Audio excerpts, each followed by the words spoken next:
I got my mistress pregnant. We need to break up.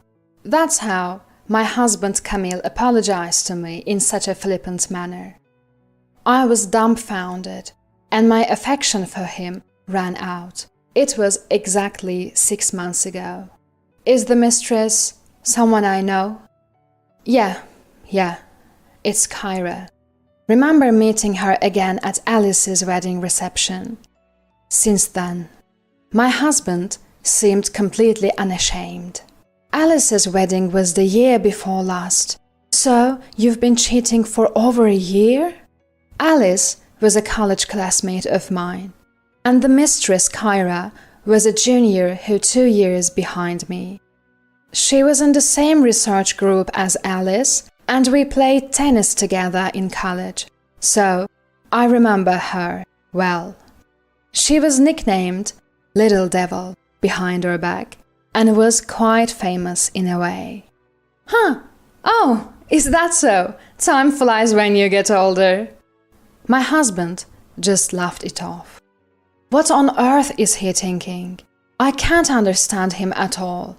I'm Viola, 30 years old. I met my husband in the college tennis club. Despite him being 5 years older at 35, the reason he knew me was that he was an alumnus who often showed up. He loved happy hours, had lots of friends, and was friendly with everyone. He took great care of the freshmen and was a kind person. I only realized that it was limited to girls after we started dating. I was made to cry many times due to his cheating habits back then, but I loved him and married him right after graduation. But once I started working, I got to know the real him, or rather, his useless side. The reason he frequently appeared in the tennis club's clubhouse, acting all high and mighty with the juniors, was that he was completely ignored by his peers. The truth was that he was so incompetent at his job that he wasn't given any serious responsibilities, so he had a lot of free time. Even now, there is no prospect of a raise or promotion. He's just a pretentious good-for-nothing who can't do his job or household chores. He is utterly useless. I tried various things to change my husband after we got married, but his refusal to change made me give up. The reason I hadn't divorced him was not just that work was busy and it was a hassle, but also because his parents were good people, a reason that had nothing to do with my husband himself. So, look, we need to split up quickly because of the baby coming. You can have this apartment and I'll leave. That's the end of it, okay? I was taken aback with his careless words, and my husband with a sly grin. What? No way. Let's part ways cleanly. This is not a good opportunity. As I neared my 40s, I started wanting a child. I had graduated college and started working as a full-time employee. I was earning more than my husband, and my company had great parental and maternity leave benefits. I was ready for a baby, but it wasn't happening, and it was heartbreaking. There was no love left for my husband, who had an affair and got the other woman pregnant. I wanted to completely and cleanly end the relationship. What made me even angrier was that he didn't apologize at all. He just spoke his needs and demands without any remorse. It was clearly time to end this unpleasant relationship that had lasted for years. We'll involve a lawyer, ask for compensation, and divide the property. Of course, we'll request something from Kyra too. What? I don't have that kind of savings, and Kyra's pregnant. I don't want to stress her out. Well then, why don't you take on the debt and pay for it yourself? It's your affair that caused this separation, so take responsibility properly. When I glared at my husband, he raised his hands in surrender. I guess I have no choice. Maybe my dad will take on the debt for me. With that, I moved forward with the divorce and hired a lawyer. I received multiple calls from my in-laws, pleading and begging me not to leave. My father-in-law even cried, saying, "If Viola leaves him, he is finished." And my mother-in-law begged, "Please reconsider, Viola. I love you like my own daughter." But I couldn't go back.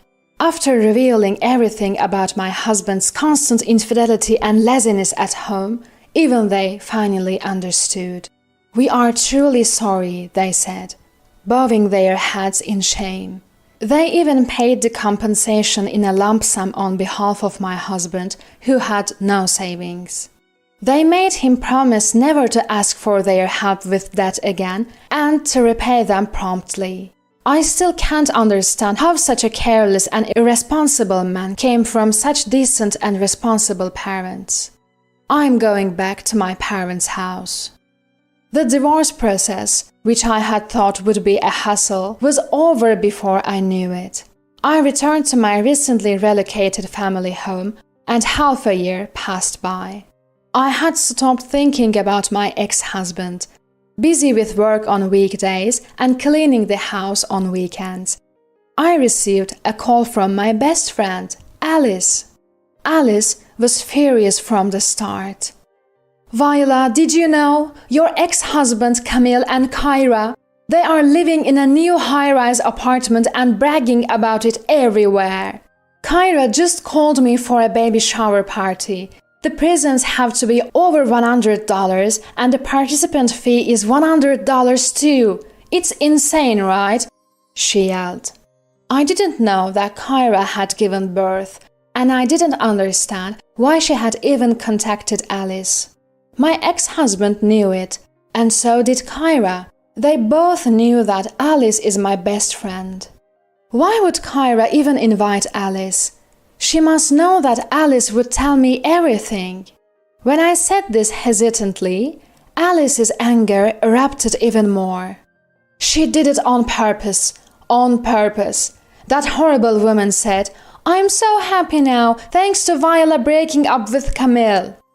Can you believe she would tell me that? She's the worst kind of person. I want to put her in her place somehow. Little devil from our student days has finally grown into a demon, hasn't she? In college, Kyra was a bad woman, meddling with the men of happy couples.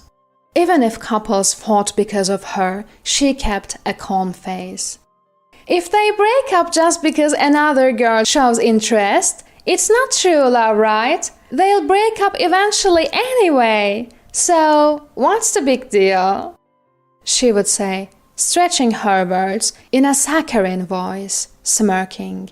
I pitied her, thinking she had never truly loved anyone, but I wasn't naive enough to get involved with her. I decided to keep my distance. For now, I didn't care about Kyra. There was something else I couldn't ignore. Alice, speaking of which, there's only one newly built high-rise apartment building, right? Did you hear when they moved in, or anything? I've never met them. Alice quickly answered. Apparently, it was very recently. They were bragging about getting in luckily because a spot opened up. It seemed someone who bought a new high-rise apartment had to relocate for work and had put it back on the market without moving in. I see. That makes sense then. Viola, your moving day is this Sunday, right? The baby shower party is on Saturday. So, you only have to be careful for one day. There are plenty of elevators, and the entrances might be even different. You're right. We haven't met so far, so it should be fine. Alice and I laughed together, but an unexpected situation still occurred. On Saturday, I ran into my ex-husband and Kyra in the first-floor elevator hall. My ex and Kyra were getting off the elevator, and I was waiting for it. Our eyes met perfectly, and there was no escape. "Hey, Viola, what are you doing here?" My ex-husband was the first to speak. Then Kyra chimed in. "Viola, are you here to celebrate with us? You wanted to see our adorable baby, didn't you?" Her voice was bright and sweet, her face smiling, but her eyes weren't laughing at all. What? Seriously? You came to participate without an invitation? To observe? To see the high-rise apartment? Or our prince? Hearing the baby referred to as baby and prince was irritating. That's not it. I was just waiting for the elevator, I said, consciously, switching to a polite tone midway. Camille was my ex, but now a stranger, and I didn't want to cause a scene here. Huh? So you're planning to come to my house after all? You are so silly, Viola. Stop being so stubborn. You're probably just jealous that we live in a super luxurious high-rise apartment and that our adorable prince was born. You still love me and feel lonely, don't you? Just admit it. You wanted to see me again. Viola, that's not acceptable. No matter how much you love Camille, I'm the one he's married to now. It's a crime to barge into our home uninvited. Jealous, are you? Kyra, you're really cute. So sorry, Viola, but Kyra and our prince are my priority now. So you're not welcome here. I hadn't seen my ex-husband in 6 months, and his thoughts were as outlandish as ever. Kyra also seemed completely incomprehensible.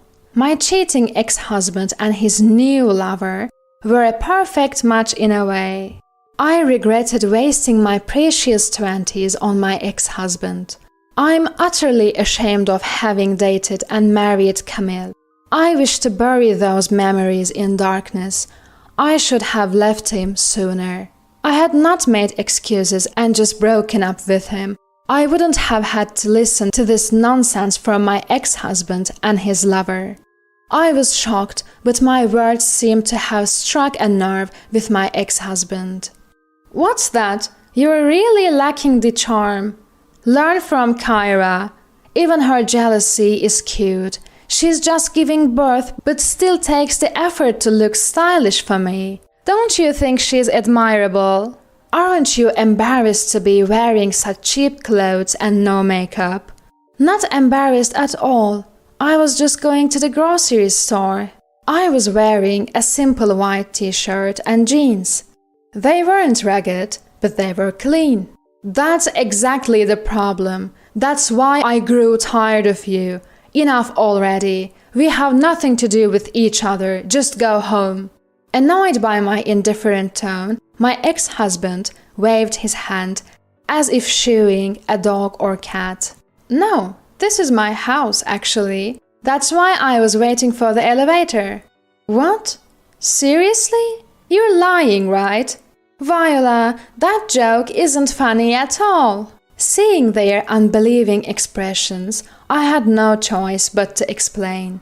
I've been living with my parents in this high-rise apartment for 6 months now. My father was approached by the salespeople when there was talk of selling the land he owns here. They told him that living in a high-rise would be more convenient than a single-family home, especially as he's getting older. But it's not like the entire grounds of the high-rise was our land. It was just a part of it. Still, enough money came in from selling in. And during the negotiations, we were able to move into one of the higher floors for much less than market value. What? You are landowners with that much money? If I'd known, I wouldn't have broken up with you. Give me back the compensation money. There was no need for a property settlement, was there? That's a separate matter. The compensation was a result of your affair, and the property settlement was a settlement between us as a married couple. I sighed. Glancing at Kyra, who was mumbling to herself without saying anything, I caught, I can't believe Viola is living in a high-rise. I thought I had totally won. Kyra glared at me and said, But Viola, you don't have a baby or a loving darling, do you? I haven't lost yet. Look, I was never competing with you, Kyra. I'm actually thankful to you for giving me the opportunity to break up with Camille. Oh, and I'm moving out of my house tomorrow, so I don't think we'll see each other again. What? Why? You just moved into a high-rise. Both were surprised, but I shrugged. Maybe it's a matter of different values.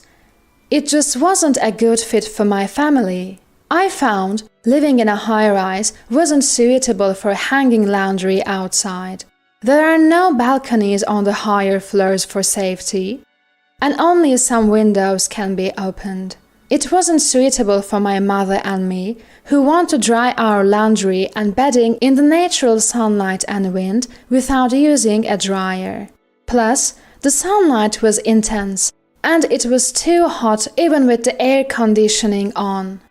It shakes quite a bit even with a magnitude 3 earthquake. Apparently, the building is designed to sway to prevent collapse, and the higher floors shake more. It was terrifying.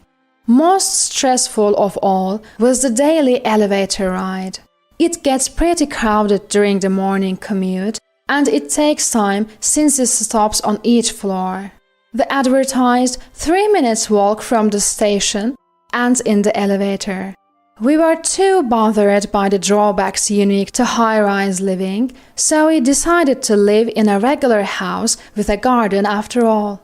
Luckily, our apartment sold quickly at almost the same price we bought it for. As I briefly explained, both my ex-husband and Kyra grinned. Oh, so we'll never see each other again. So, a high-rise wasn't suitable for commoners like you. It's more suited for an elite celebrity family like mine. I couldn't understand how he came to that conclusion, but one thing became clear.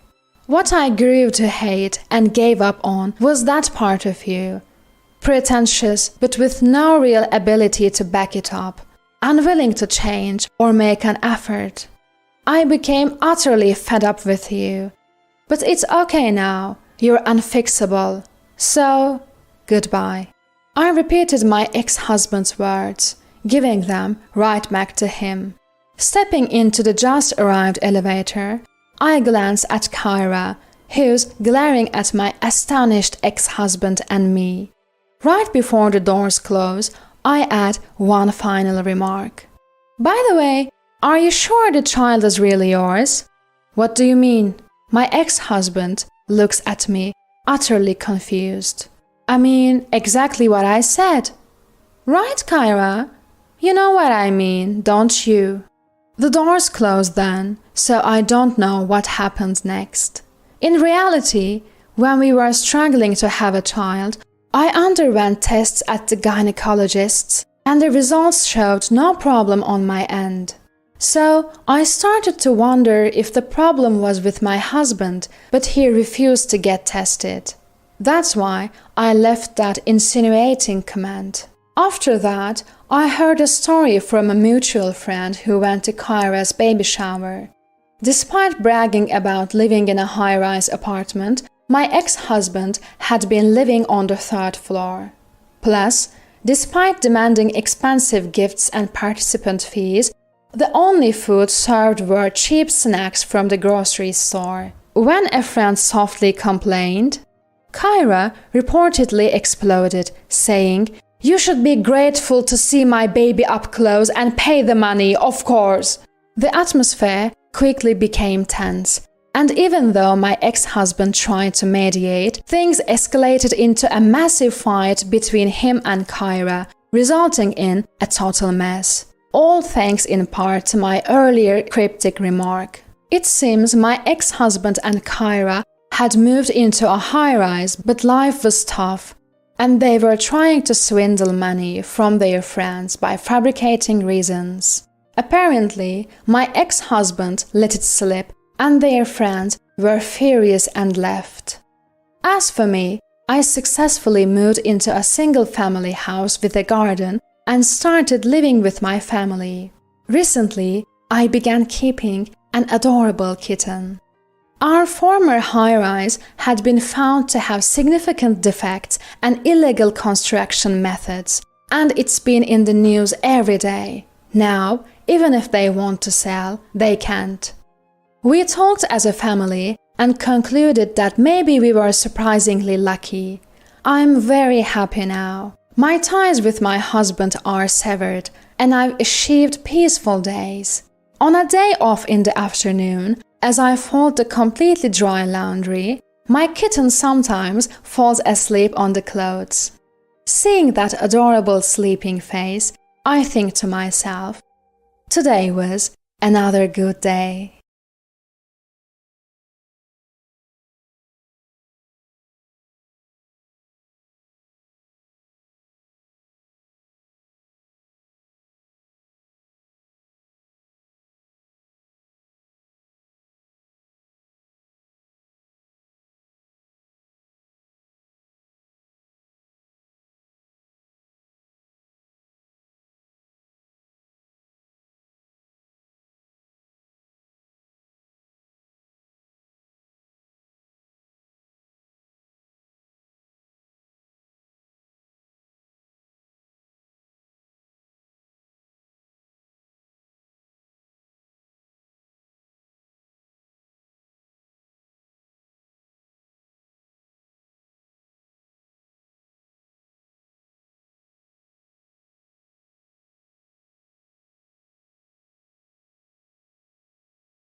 At 58, life had settled into a comfortable rhythm for me.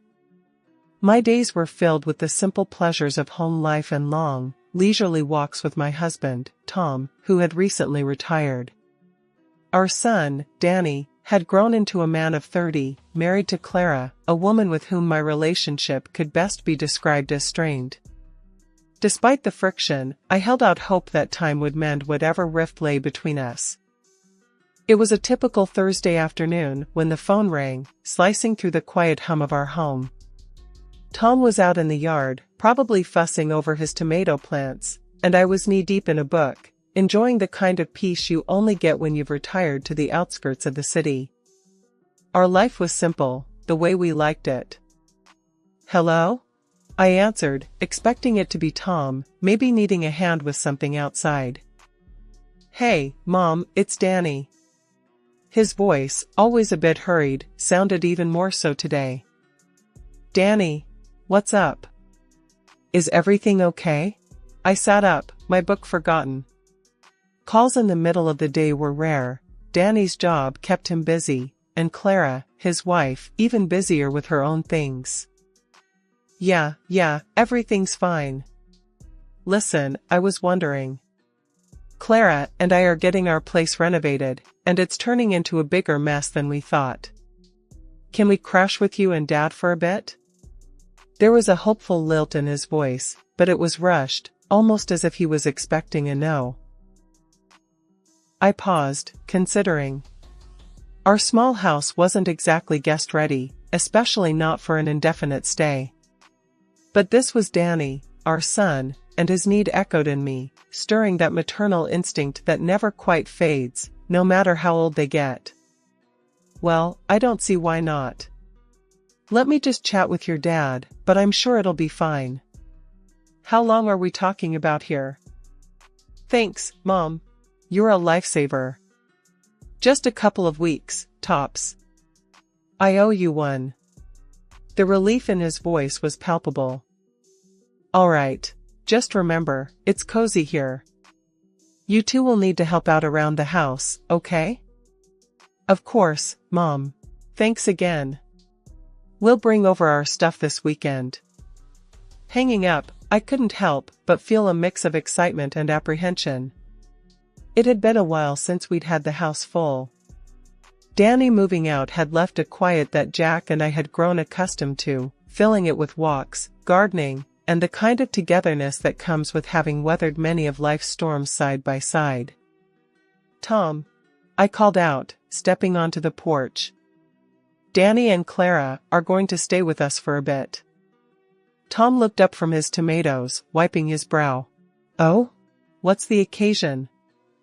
"Their apartment's a war zone, renovations gone wild. They need a place to crash." He chuckled, a deep, warm sound. "Well, it'll be nice to have some extra hands around." "When are they coming?" "This weekend." "Better get the spare room ready then. And maybe stock up on coffee, you know how Danny is in the mornings." I laughed, the sound mingling with the rustle of leaves in the gentle breeze. "I'll add it to the list." The weekend came faster than expected.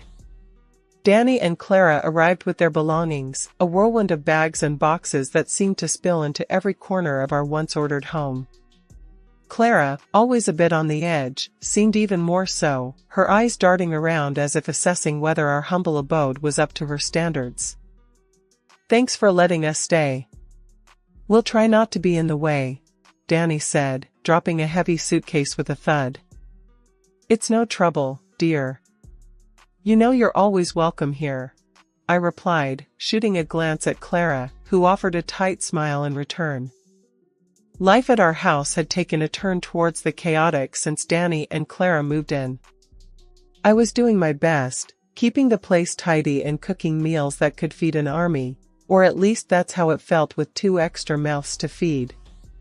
Clara, on the other hand, seemed to think she was on some extended vacation, contributing nothing to the household chores. Despite only working half-days, her afternoons were spent either glued to her phone or watching TV. One day, after tripping over a pair of Clara's shoes left in the middle of the living room for what felt like the 100th time, I decided enough was enough. I found her lounging on the couch, absorbed in her phone as usual. "Clara, do you think you could start picking up after yourself? Maybe even help out around the house a bit?" I asked, trying to keep my voice even, though inside I was boiling. She looked up at me, her expression one of disbelief, as if I'd asked her to climb Everest in flip-flops. "I'm a guest here, Linda. I shouldn't have to do chores in my husband's parents' house. That's just not how it works." I stared at her, dumbfounded by her audacity. "Well, in this house, we all contribute. It's not a hotel." The conversation went nowhere. Clara simply shrugged and went back to her phone, leaving me fuming. That night, I made a decision. I cooked dinner, just for Tom and me, a silent protest against Clara's laziness. When Danny came home and saw only 2 places set at the table, his confusion quickly turned to indignation. "What's this about, Mom? Why aren't there plates for me and Clara?" I took a deep breath, bracing myself for the confrontation. "Your wife seems to think she's staying at a 5-star hotel, where the service is included. This is a family home, Danny. We all do our part." Danny's face turned red, a mix of embarrassment and anger. "That's not fair, Mom. We're guests." I shook my head, resolute. "No, son. You're family, and in this family, we help each other out. You can either pitch in or find a hotel." The words hung heavy in the air. Danny stormed off to talk to Clara, and I could hear the muffled sounds of their discussion. Eventually, they both appeared in the kitchen, Clara with a look that could curdle milk. "Fine," Danny said, his voice tight. "We'll help out around the house." Clara didn't say a word, just nodded stiffly, her arms crossed over her chest as if she'd been asked to donate a kidney rather than wash a few dishes. After weeks of endless cleaning, cooking, and refereeing arguments between Danny and Clara, I hit my breaking point. "Tom," I said one evening, "we need a break. How about we book that hotel by the ocean you've always talked about? Tom, looking as worn out as I felt, didn't hesitate. Let's do it. We deserve some peace. Breaking the news to Danny and Clara didn't go as smoothly as booking the hotel had. You're going on a vacation? Danny asked, disbelief coloring his tone. Why? You're always at home. I bristled at his response, the insinuation that my days were leisurely enough as it was. Even people who stay at home need a break, Danny. Especially with the extra workload we've had. Danny's next words floored me. Instead of wasting money on a holiday, you could help us out more. We need new furniture for the apartment. I stared at him, speechless. This was the boy I'd raised, who I'd poured my heart and soul into. I can't believe you're saying this. Your father and I are going, and that's final. Our trip was a balm for our weary souls. The ocean's roar, the sunsets, long walks on the beach, all of it reminded Tom and me of the world beyond our doorstep, beyond the daily grind. Returning home, however, was like stepping into a disaster zone. Pizza boxes towered like skyscrapers on the kitchen counter, empty bottles clinked together on the floor, and a general layer of dust and disarray covered everything. It looked like a tornado had swept through, deciding to make our living room its final resting place. Danny, Clara, I called out, my voice echoing through the chaos. They emerged, looking sheepish and a bit caught off guard by our early return. Why didn't you clean up? You knew we were coming back today, I asked, struggling to keep my voice level. Clara shrugged, her indifference like a slap in the face. No one pays me to clean up around here. Tom and I exchanged glances, both of us teetering on the edge of losing our cool. This is not a hotel, and you're not guests. You're family, and this is your home as much as it is ours, Tom said, his voice firm yet controlled. Danny seemed to shrink a bit, perhaps realizing the extent of their neglect. Sorry, Mom, Dad. We'll clean it up now. But the damage was done, the disregard for our home too stark to ignore. As they scrambled to tidy up, Tom and I retreated to our room, the joy from our trip fading fast. The realization that our return to peace was temporary weighed heavily on us. Our home, our sanctuary, had been treated like a mere crash pad, and the respect we expected from our own family felt miles away. As December rolled around, the chill wasn't just in the air, it had settled right into our home, thick and palpable. Christmas, a time I'd always cherished for its warmth and togetherness, felt under threat this year. Still, I was determined to keep traditions alive, to find some joy in the season, despite the tensions. Tom, I said, pulling out boxes of decorations from the attic. Let's make the house look festive. Maybe it'll lighten the mood around here. Tom nodded, a small smile breaking through his usual reserved demeanor. That sounds like a great idea, love. Let's deck the halls, then. The process of decorating became a bittersweet activity. Each ornament, each strand of lights, was a memory, a reminder of Christmases past when Danny was just a boy, his eyes wide with wonder at the sight of the tree all lit up. This year, however, Danny and Clara seemed more distant than ever. When I asked if they wanted to join in, Danny shrugged. We're actually planning to go to the mountains for Christmas, just Clara and me. The news hit me harder than expected.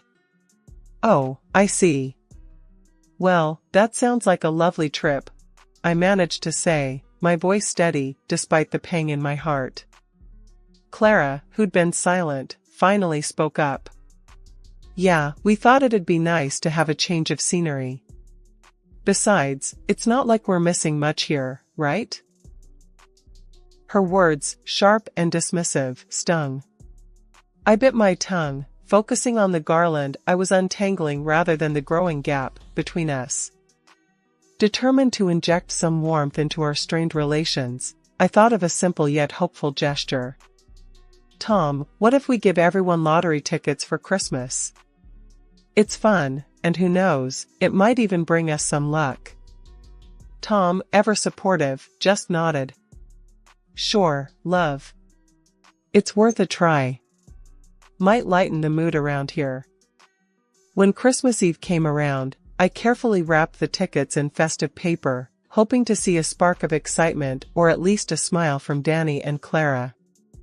The moment of truth arrived as we sat around the living room, the air filled with the mixed scents of pine and the cinnamon from the cookies I'd baked. Here you go, everyone. A little something for fun, I said, handing out the envelopes with a hopeful smile. Danny took his with a puzzled look, but it was Clara's reaction that left me stunned. She barely glanced at the envelope before tossing it aside with a scoff. Lottery tickets? Really? That's what you think of giving us? My heart sank, but I tried to keep my tone light. It's just for a bit of fun, Clara. Everyone enjoys the thrill of possibly winning something, right? Danny, catching on to Clara's disdain, shrugged and set his envelope on the coffee table. Thanks, but it's not really our thing. I stood there, the festive cheer draining out of me, replaced by a heavy disappointment. Without another word, I picked up the discarded tickets. All right then, no harm done. Tom and I will keep them. Merry Christmas, anyway. The rest of the evening passed in a blur of forced smiles and polite conversations, the warmth of the season lost in the chill of their indifference. Tom squeezed my hand under the table, a silent show of solidarity that spoke volumes. As they left for their trip, the house felt emptier than ever, but Tom and I decided to make the best of it. We settled in for a quiet Christmas, just the two of us, reminiscing about the past and pondering the future. It's just us this year, Tom. Feels strange, doesn't it? I mused, sipping my hot cocoa. Tom took my hand, his eyes soft. It does, love. But we've got each other, and that's more than enough. Our simple celebration was a testament to our resilience, a reminder that while we couldn't control everything, we could still find happiness in the little moments, in the shared smiles and quiet nights. After the calm and reflective holiday Tom and I shared, pondering over Danny's behavior, our lives took a turn for the surreal. Discovering that the lottery tickets, dismissed and discarded by Danny and Clara, were winners felt like a bolt from the blue. We were suddenly over $500,000 richer, a windfall that left us dizzy with possibilities. My dreams of travel and Tom's longing for a new home suddenly seemed within reach. The news, however, didn't stay just between us for long. When Danny and Clara caught wind of our good fortune, the atmosphere in the house shifted palpably. Danny, Clara, we've got some news. I began, the winning tickets in hand. Those tickets you didn't want? They won. Big time. Danny's eyes widened, a mix of surprise and something else, greed, maybe? So, when do we get our part? He asked, his tone eager, almost desperate. You said those tickets were our Christmas gifts, right? I couldn't help but feel a sting at his words, a reminder of their earlier disdain. You tossed those gifts aside, remember? You made it clear they meant nothing to you. Clara, never one to hold back, jumped in with her own demands. We need that money. I've been looking at cars, and… Stop right there. I interrupted, my patience fraying. You can't reject a gift and then claim it when it suits you. And as for the money, it's ours. We're thinking of traveling, maybe even buying a new home. And it's time you two found your own place. Your apartment's renovation has been done for ages. The conversation spiraled from there, Clara's face turning a shade of red I'd only seen on tomatoes in mid-July. She stormed off, her exit marked by the slam of a bedroom door, leaving a heavy silence in her wake. Danny, however, wasn't ready to drop it. But the apartment isn't ready.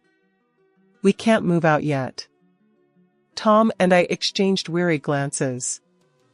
This wasn't the first time we'd heard that excuse. Listen, Danny, we've been more than accommodating, but it's been months. It's time you two figured things out on your own. The standoff lingered, an uncomfortable cloud over the house, until, finally, I caved. Fine. 1 more month. But that's it. Use it to get your apartment sorted. Danny nodded, relief visible in his posture, but the tension didn't dissipate. It hung between us, a reminder of the growing divide, of expectations unmet and generosity taken for granted.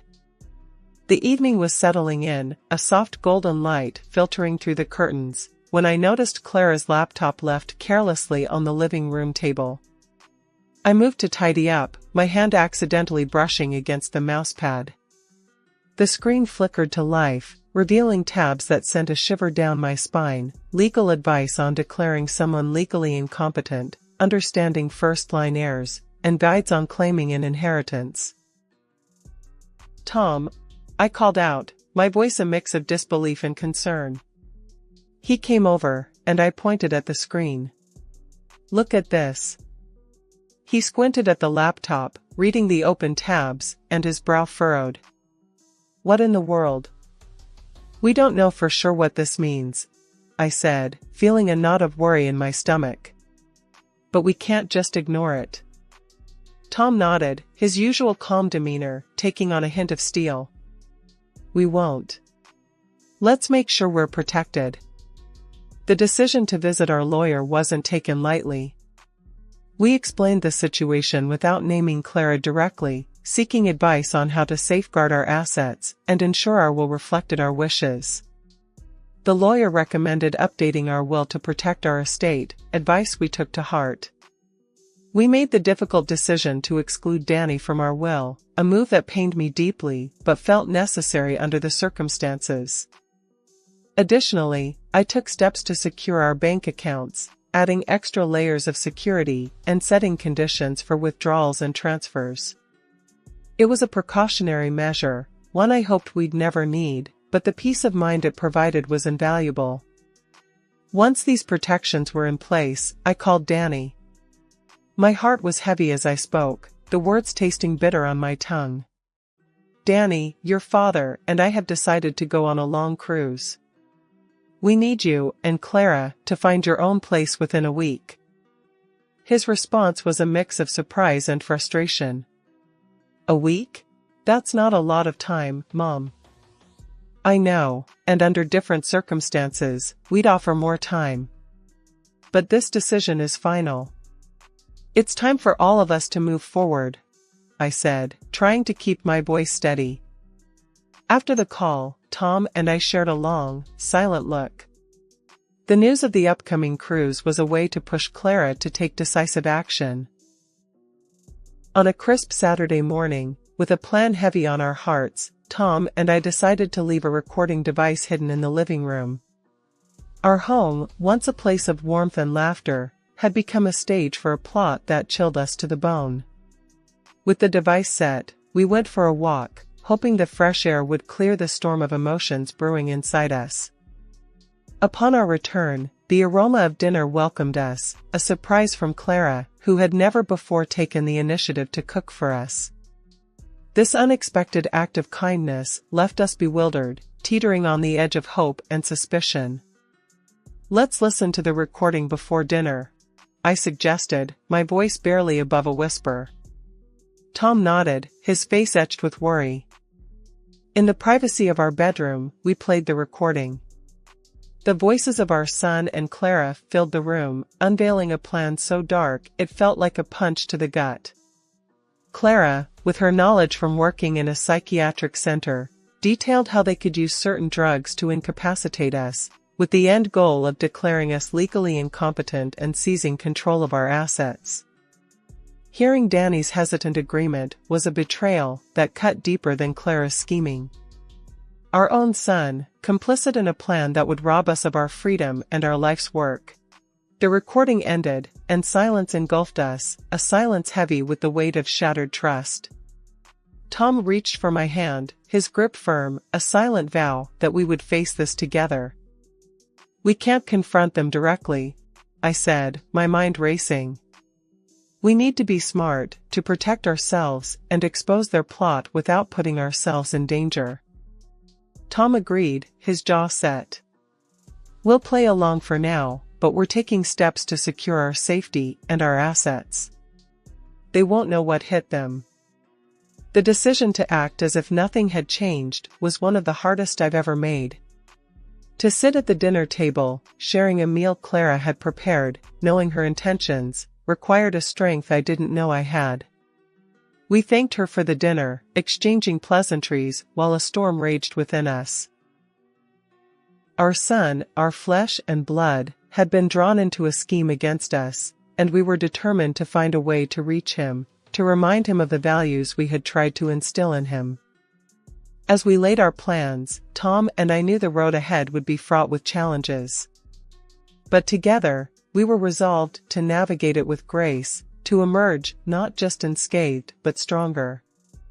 After the harrowing discovery and the tense days that followed, Tom and I decided to handle the situation with as much grace and caution as we could muster. We played along with Clara's plan, pretending that the effects of the supposed drugs had taken hold. The day she planned to administer the final dose, we had already set our plan into motion. That evening, as we sat down to what was supposed to be our last meal in our own home, the doorbell rang. Clara, confident in her victory, went to answer it, only to find the police on our doorstep. I had called them earlier, explaining our suspicions and the imminent danger we believed we were in. "We believe there's been an attempt to harm us," I told the officers, my voice steady despite the turmoil inside. "Could you please analyze this tea?" Clara tried to intervene, her face a mask of panic as she reached for the kettle, but one of the officers was quicker, securing it for evidence. The investigation that followed was swift and damning. The evidence against Clara was overwhelming, leading to her conviction. While it pained me to see my family torn apart this way, the safety and well-being of Tom and I had to come first. We received a significant financial compensation, but no amount of money could repair the emotional and relational damage that had been inflicted. In the aftermath, Danny and Clara's marriage crumbled, and he moved away, starting anew in another city. Though our hearts ached for what could have been, Tom and I knew that some bridges were too charred to be crossed again.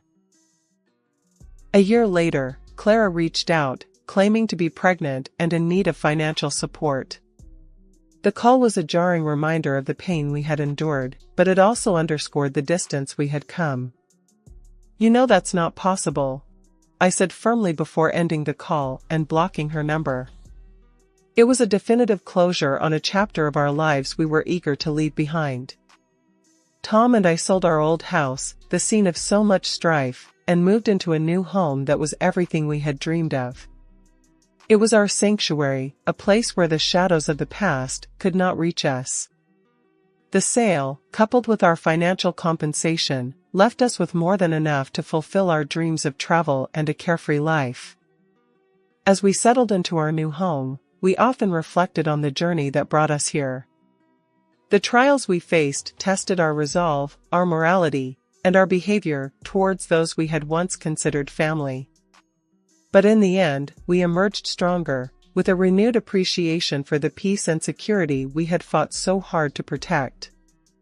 "Here's to new beginnings," Tom said one evening, raising a glass in our new living room, the sunset painting the sky outside with hues of gold and orange. "New beginnings," I echoed, the words a promise of hope, of adventures yet to come, and of the unbreakable bond that had carried us through the storm. Our story was not one of revenge or bitterness, but of resilience, of the moral courage to stand up for ourselves, and of the profound belief that moving on was not only possible but necessary for our happiness and well-being. I'm Ava, a 29-year-old stay-at-home mom living in a cozy house I inherited from my grandma, It's not just any house. It's a piece of my childhood filled with memories of baking cookies with Grandma and playing hide and seek in its spacious rooms. Now, it's home to my own little family.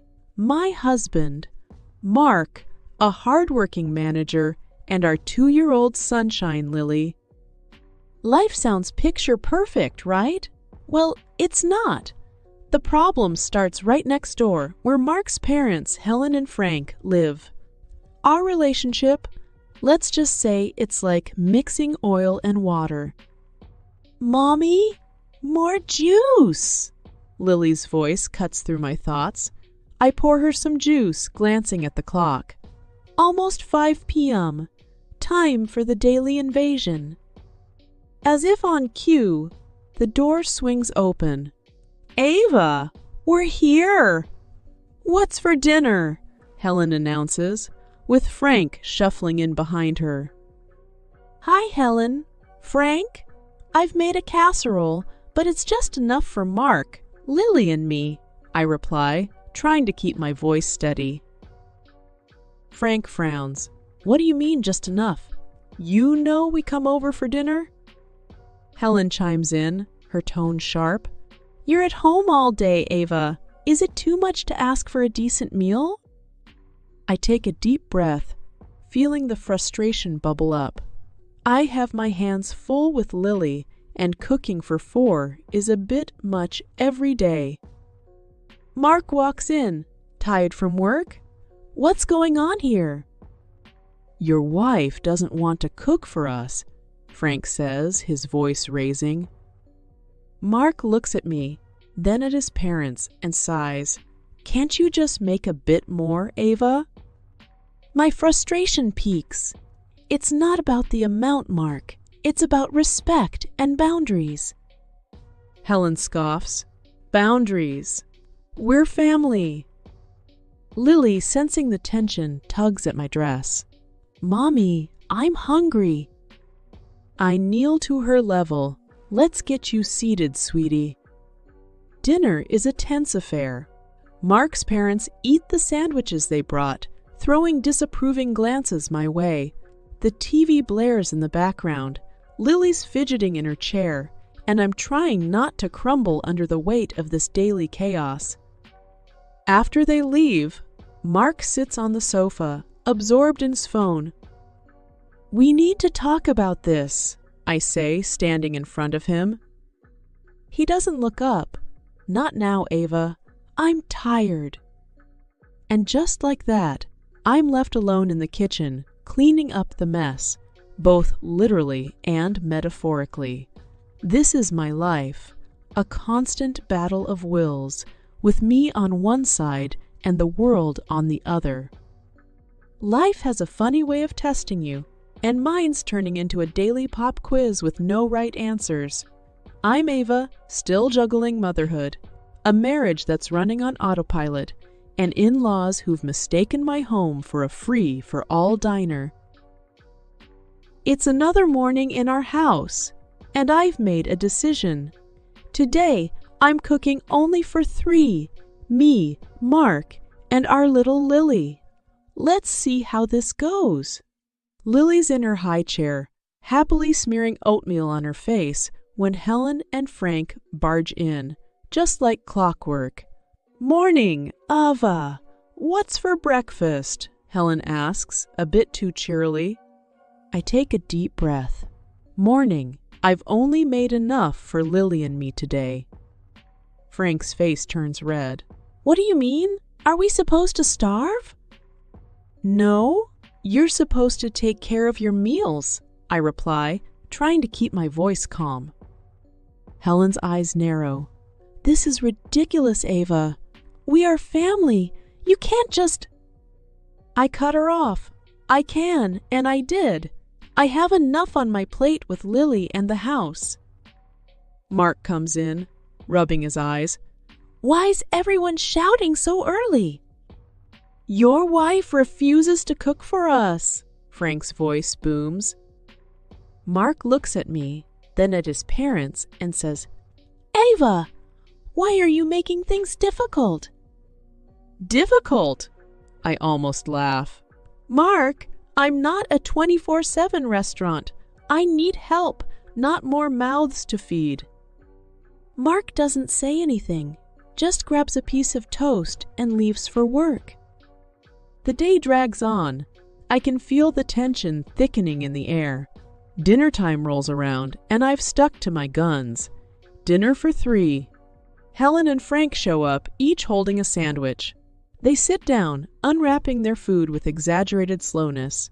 The TV's volume goes up, and up, until it's like we're at a rock concert. Lily's rubbing her eyes, clearly struggling to stay awake amidst the noise. Could you turn that down? Lily's trying to sleep, I ask, my patience wearing thin. Frank grunts. We can't hear it if it's any lower. Helen adds, You shouldn't be so uptight, Ava. It's just TV. It's not just TV. It's my home turning into a battleground, and I'm losing. Lily starts to cry, and I scoop her up, escaping to the quiet of her room. Later, Mark comes home to find his parents still there. The living room, a mess. Lily asleep in my arms. What happened here? He asks, looking around. I'm too tired for another round of arguments. Just the usual, I say, my voice flat. He doesn't push it, and neither do I, but inside, I feel something shift. I'm at my breaking point, and something's got to give. Every day feels like walking on eggshells in my own house.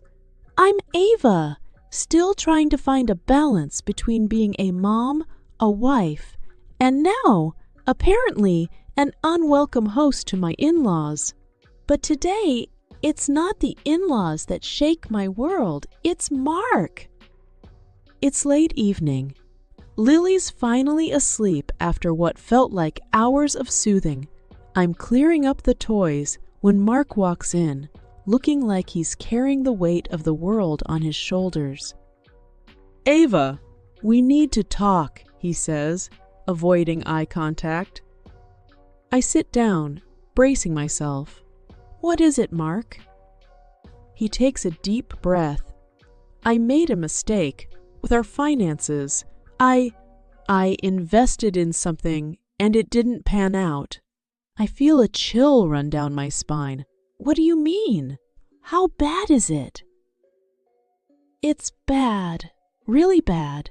I've lost a lot, like $100,000. My heart stops. 100,000. How could you do that without telling me? Mark runs his hands through his hair, looking anywhere but at me. I thought I could make it big, you know. Fix everything.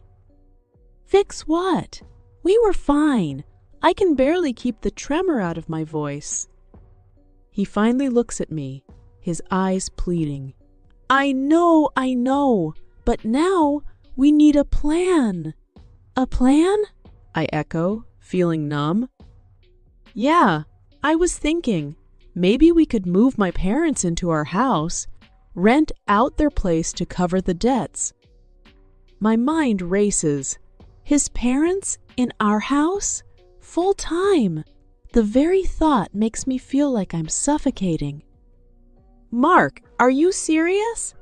After everything with your parents, you want them here in our house all the time? He sighs.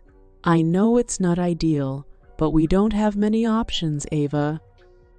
I stand up, anger and disbelief swirling inside me. Not ideal. It's a nightmare, Mark. And you just decided all of this without even talking to me? He stands too, his voice rising. What was I supposed to do, Ava? I'm trying to fix this. By making my life a living hell, I shoot back. There's a silence, heavy and suffocating. Finally, I speak, my voice barely a whisper. Fine, move them in. But this is on you, Mark? He nods.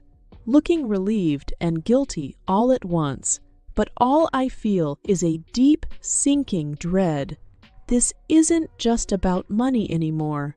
It's about trust, and I'm not sure how we come back from this. The day my in-laws moved in, it wasn't just their suitcases that entered our home. It was a tidal wave of chaos. Right from the start, it's clear that Helen and Frank are here to stay, and they have their own ideas about how things should be. "Frank, put that box in the living room, and careful with it."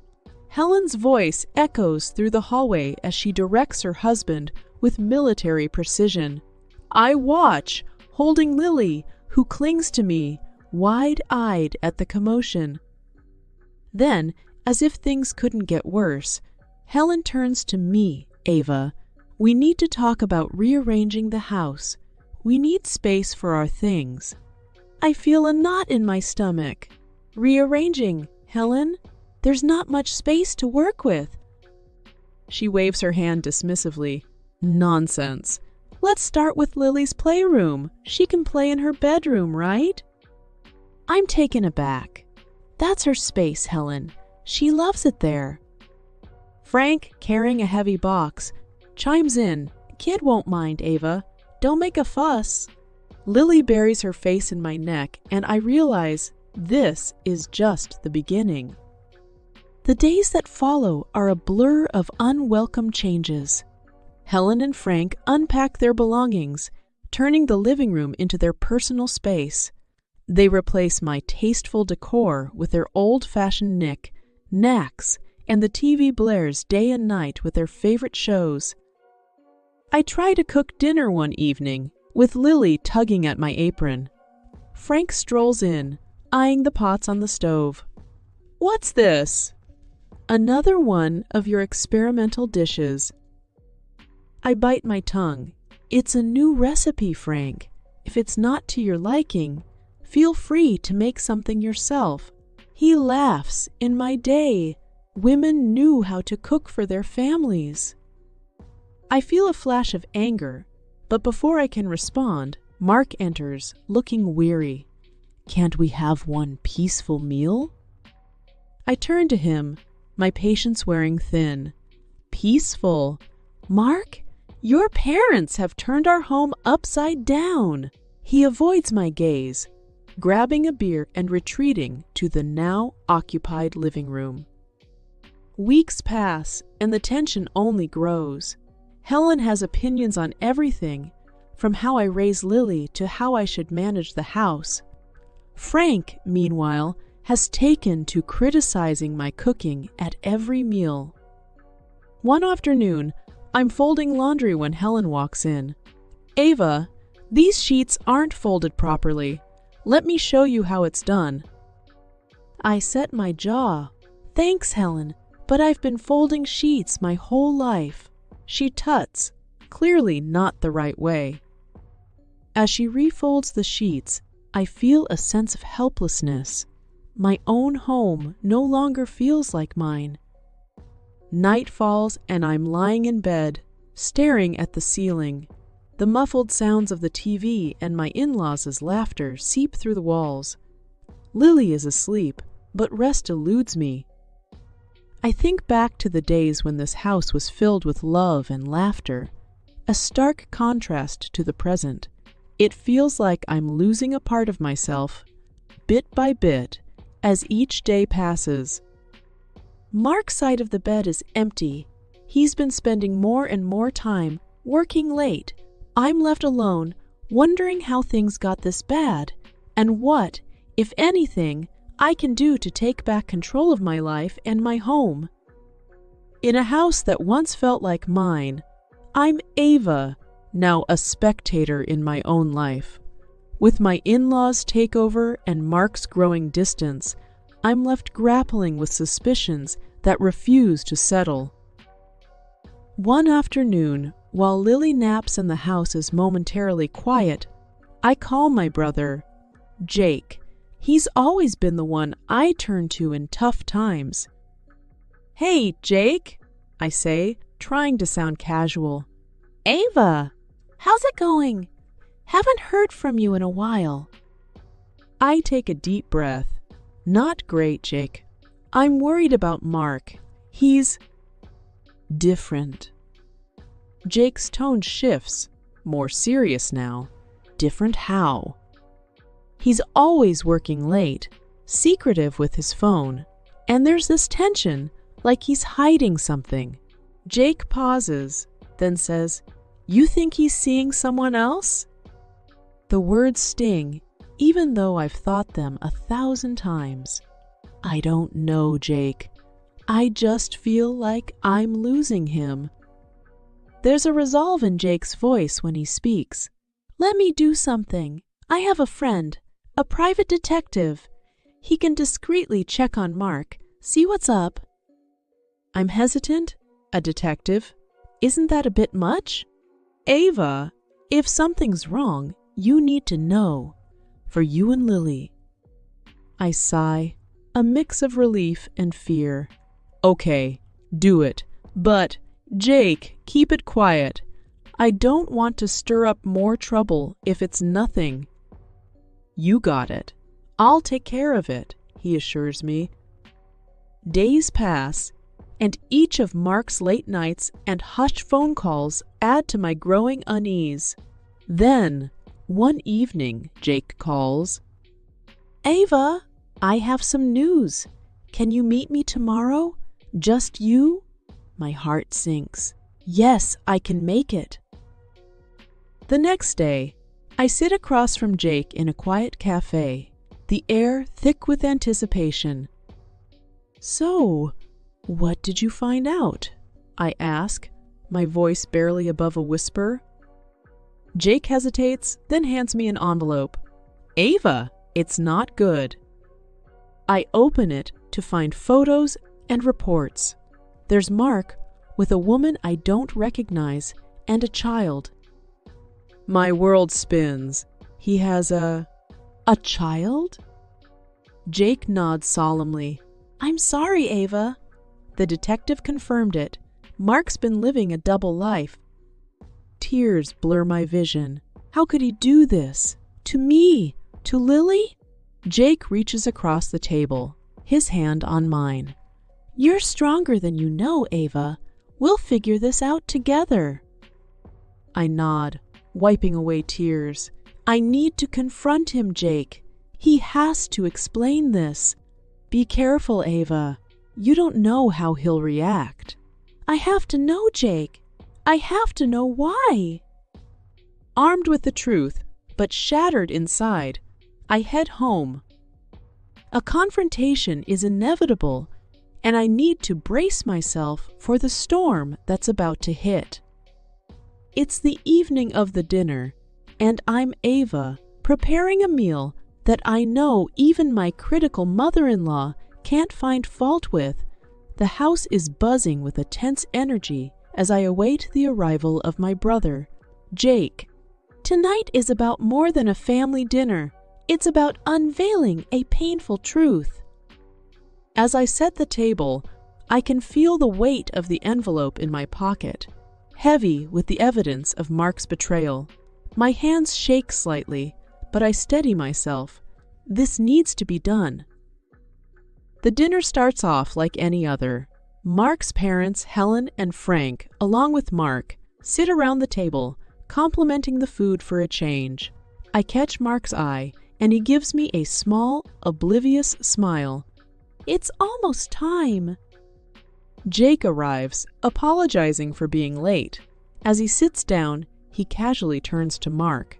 So, Mark, Ava told me about your investment ventures. Sounds interesting. Mark, caught off guard, coughs. Oh yeah, it's nothing big. I watch as Jake probes further. What kind of investments? Stocks? Real estate? Mark stumbles over his words. A bit of everything, really. I can see the confusion on Jake's face, feigned for the others, but all too real for me. Can you tell me more? I've been looking to invest myself? Mark fumbles, clearly out of his depth. It's Complex stuff, hard to explain over dinner. That's my cue. I pull out the envelope and place it on the table, pushing it towards Mark. Maybe this will help explain, I say, my voice steady. Everyone's attention shifts to the envelope. Mark opens it, his face draining of color as he sees the photos, him with another woman and a child. Helen gasps, "Mark, what is this?" Frank looks on, stunned into silence. Mark tries to speak, but nothing coherent comes out. He looks at me, betrayal in his eyes. "Eva, why?" "Why? You have a second family, Mark. How could you do this to us?" "So you moved your parents to my house, and with the money you received from renting their apartment, you kept your mistress?" I'm almost yelling now, the pain and anger I've been holding back spilling over. The room is silent, the air thick with shock. Helen and Frank look between Mark and the photos, disbelief written all over their faces. "You lied to us, to your own family," Helen whispers, her voice filled with hurt. Frank just shakes his head, unable to find words. Mark stands up, his chair scraping loudly against the floor. "I need to explain," he says, "but it's clear no explanation can undo this." He walks out of the room, and I'm left there with his parents in a deafening silence. The air in the house is thick with tension the morning after the revelation. I'm Eva, still reeling from the shock, but ready to face the consequences. Helen and Frank, Mark's parents, confront me in the kitchen, their faces twisted with anger. Helen's voice is sharp as a knife. This is your doing. You drove our son to this." I stare at her, disbelief and anger mixing in my gut. "Me? Your son lied to all of us, Helen?" Frank chimes in, his voice just as accusing. "He was always a good boy until he married you. You must have pushed him away." My hands tremble with fury. I pushed him away. I cared for our family while he... Helen cuts me off. "Oh, save it. You probably had men on the side too. That's why he did what he did." "I've had enough. How dare you?" I yell. "I've been nothing but loyal and supportive, and you blame me for your son's betrayal?" Frank steps closer, his face red. "Our son would never have done this if it weren't for you." I take a step back, my heart pounding. "You know what? I don't need to listen to this. This is my house, and I want you out. Now..." Helen scoffs. "You can't kick us out.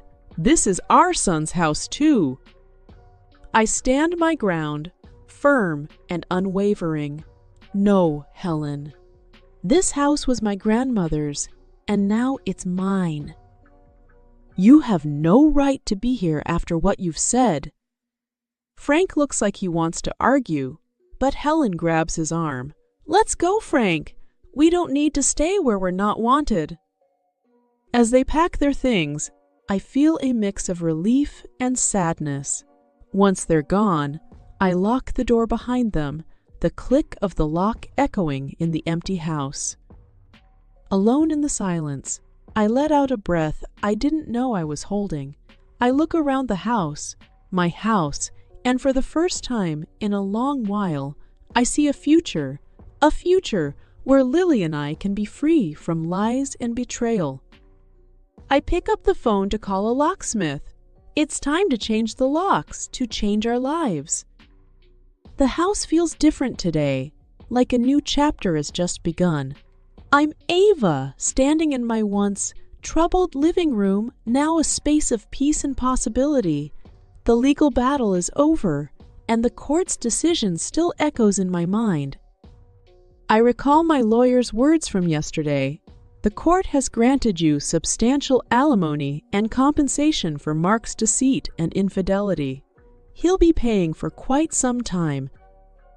I had felt a mix of relief and vindication hearing that. It wasn't about the money.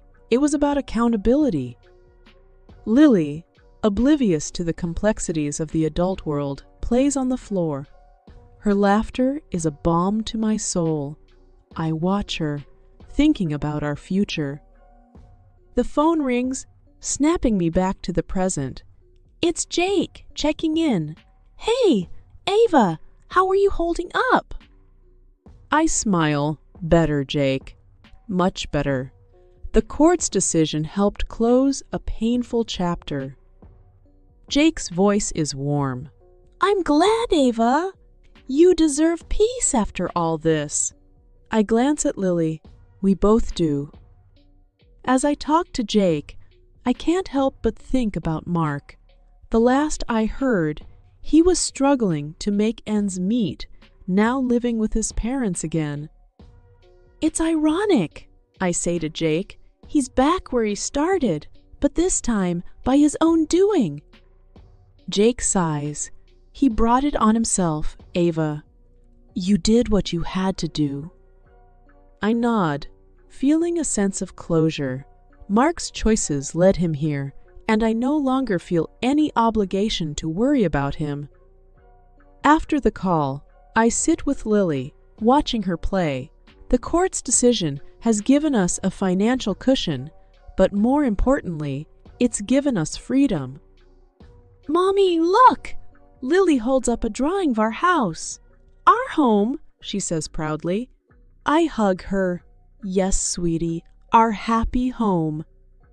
I realize then that this is just the beginning for us. A beginning filled with hope, strength, and the love we have for each other. The road ahead is ours to shape, and I feel ready to embrace whatever comes our way, with Lily by my side.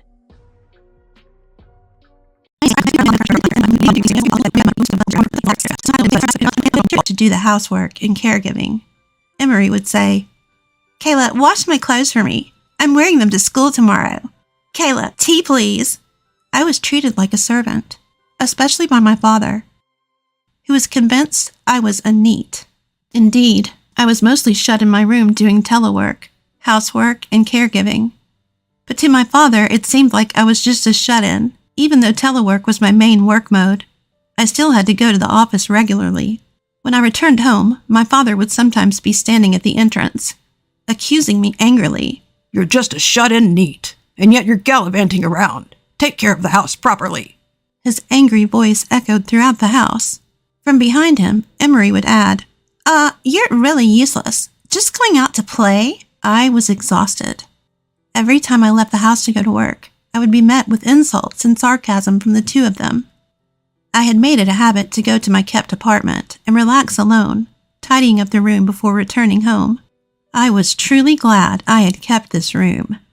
The unreasonable demands and harsh treatment from my father and Emery grew stronger day by day. You must have some savings. Even if you're a NEET, contribute money to the household. My father, who worked me so hard, was now demanding money. I'm going on a day trip with my friends, so give me some funds. Emery, who did nothing around the house, was begging me for pocket money. What was I to those people? Not a daughter, not a sister. The painful days continued. One time, Emery screamed, My ring is gone, Kayla. Do you know where it is? Of course I didn't know anything about Emery's ring, and I had no interest in it since our tastes were different. When I told her I didn't know, she stormed into my room. I was slow to react to Emery's sudden action, and I was a beat late in following her into the room. When I arrived, I heard Emery's triumphant voice from inside. See, here's the ring. Kayla stole it, didn't she?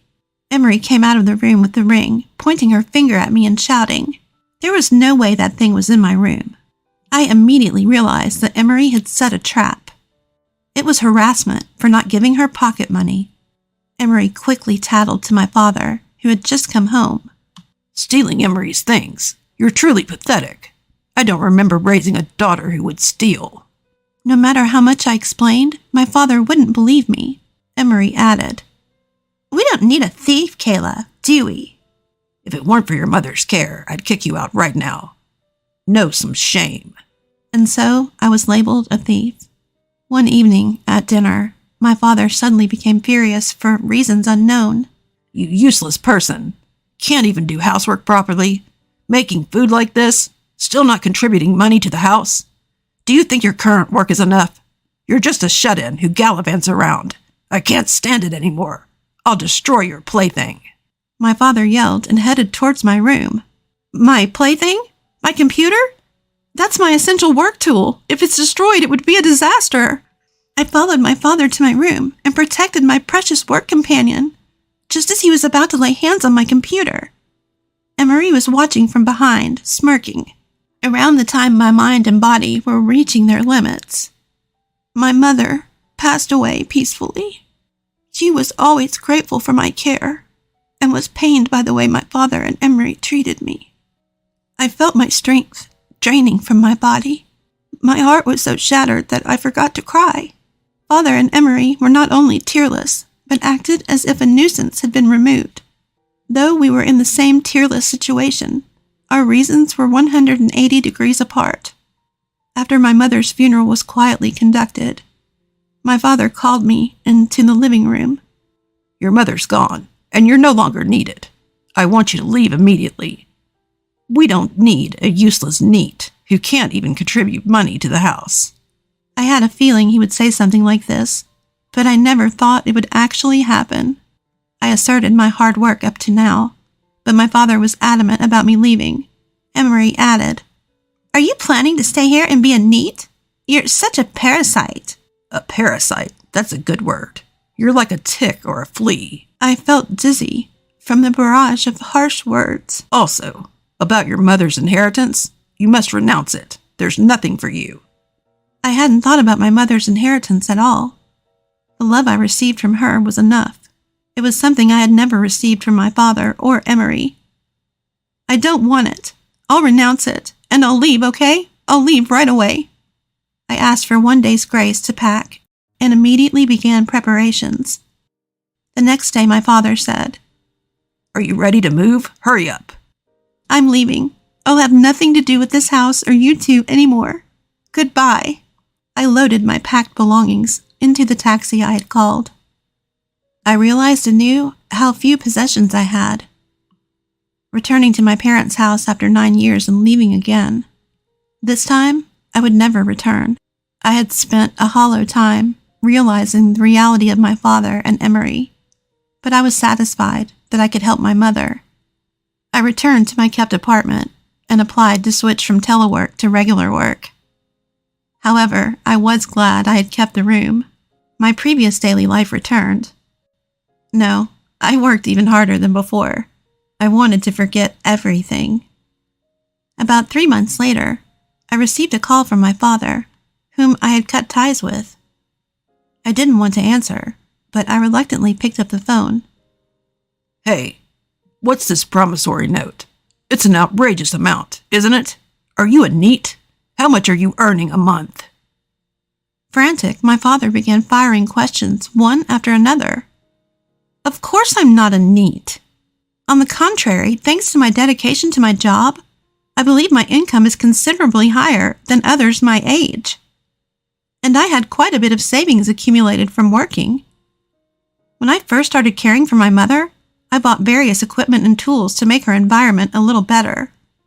Knowing that the household was financially strained, I also contributed to the monthly living expenses to ease my mother's burden. Yes, long before my father demanded money for the house, I had been contributing. I even paid for Emery's tuition to alleviate my mother's worries. My mother, grateful for my various expenses, insisted on making it clear and had a promissory note drawn up between us. My financial support had amounted to a considerable sum, and that promissory note had overlaid my father and Emery in the form of a negative inheritance. As for me, I was exempt because I had renounced the inheritance. In other words, the two of them had to repay all the loans from me, After hearing the full explanation from me, my father was speechless. He screamed that he would also renounce the inheritance, but the two of them had already touched part of it, so they had no right to do so. Work hard and pay it back properly, and don't contact me anymore. I've cut ties with you. I ignored my ranting father, hung up the phone, and blocked his calls. Afterward, my uncle, my mother's brother, also suddenly caused great confusion for my father and Emery. I had met my uncle for the first time in a while at my mother's funeral, and after he noticed something was off about me, I confided everything to him. The family home was owned by my uncle, and my mother had been renting it. The right to rent passed to the two of them through inheritance, but my uncle refused to renew. Legally, tenants had the upper hand, but they couldn't stand up to my uncle, and due to their misdeeds, they ended up having to leave. My father, who had been on the restructuring list at his company for some time, was finally selected and had to leave. Emery couldn't pay tuition and had to drop out, even though graduation was near. Father and Emery, who lost their home and jobs, moved into a small apartment. Most of my father's retirement money went to repay the debt to me. It would be difficult for him to find a new job at his age. Whether Emery, a college dropout, can find a decent job is also questionable. The two of them were becoming neats in a dark, small room. Thanks to my ambitious return to work, I succeeded in acquiring new clients and launching new projects. I was promoted to the first female division head. It's a bit late for a global company to have its first female division head. I am striving to nurture the next generation and make the company more open.